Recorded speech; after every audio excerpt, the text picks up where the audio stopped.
Welcome viewer, this video tutorial describes Windows 11 location settings grayed out updated fix. Type Notepad in Windows search bar, click Notepad. Copy text from description and paste it.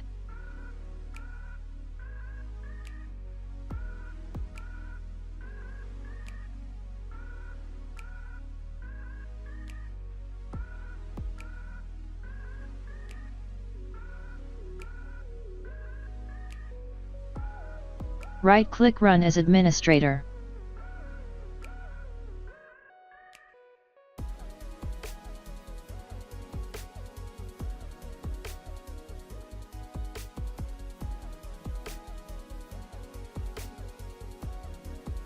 Restart system. I hope this tutorial helps to you. Please like, share and don't forget to subscribe our channel. Thank you very much. See you next video.